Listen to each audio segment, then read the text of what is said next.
jacktail. Jacktails are from all over the world, and Jack appears in them in many different ways. This time, Jack is a bit of a noodlehead, a knucklehead, or a numbskull. Next time I'll know what to do. Jack and his mother lived in a tiny house in a very small village. They were extremely poor, but Jack's mom worked so hard that they were able to survive. And Jack was lazy, very lazy. On summer days, he liked to lie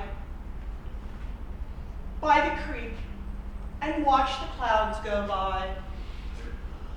On winter days, he would put his feet up right near the fire and just stare into it and daydream. Now, one day, Jack's mother had had enough, and she said, "Jack, you are going to go out and find yourself a job."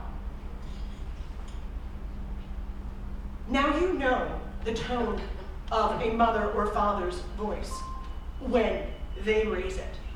So Jack knew his mother meant business.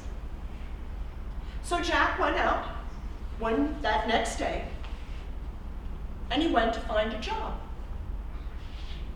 And he found one with the local farmer. He helped the farmer clear all of the fields and get them ready for planting.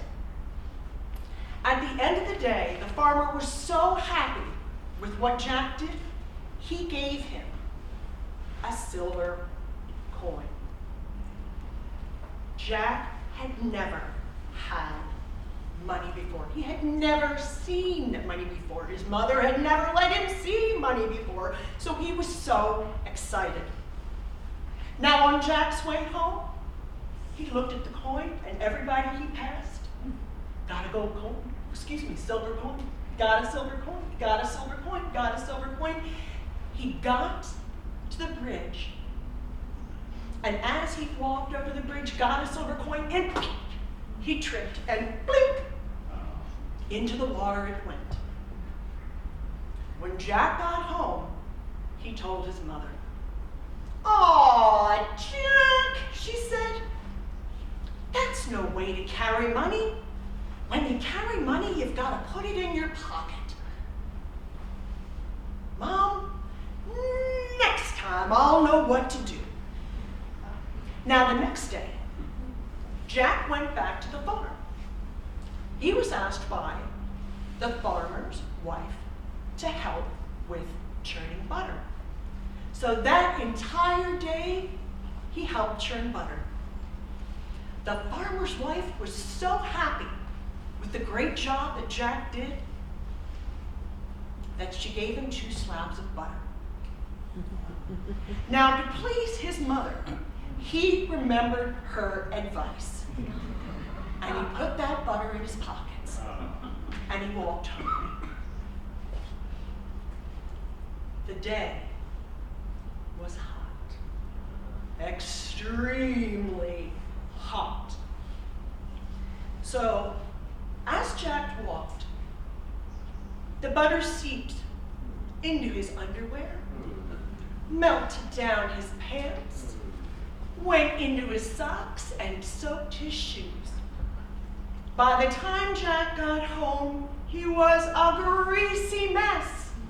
"Aw, Jack, you weren't thinking. When you carry butter, first you need to take it down to the creek, and you gotta cool it down. Then you wrap it in leaves, and you carry it in your hands." "Oh, Mom, next time I'll know what to do." So the next day, Jack went out again, and he found a job with the baker. He helped bake the most delicious loaves of butter, The baker was so happy with what Jack did, he gave him a big fat cat. Yeah. Now, Jack knew his mom would be extremely happy because they needed a good mouser. Jack remembered his mother's advice. So he went down to the creek and he dipped that cat in the water. Oh, there was screeching and scratching and howling, and it was a really hard time to wrap that cat in some leaves. But Jack was able to. And on his way home, he was so excited. That cat was screeching, scratching, howling, got one paw loose and right across Jack's face. Now that cat jumped away and he ran all the way back to the baker. When Jack got home, he had to tell his mother, "Aw, Jack, must I tell you everything? When you are bringing a cat home, you must tie a string around its neck and drag it along behind you." "Oh, Mom, next time I'll know what to do." So, the next day, Jack set out, and he found a job with the butcher. And he cut those pieces of meat with such amazing precision. The butcher was so happy, he gave Jack a large slab of meat. Now Jack thought back, and he remembered what his mama told him to do. So he tied up that piece of meat with a piece of string and drug it on home behind him. There were dogs, there were any kind of animal you can imagine, sniffing and biting and slobbering. There was dirt, there were rocks, there were stones. By the time he got that piece of meat home, it looked horrible.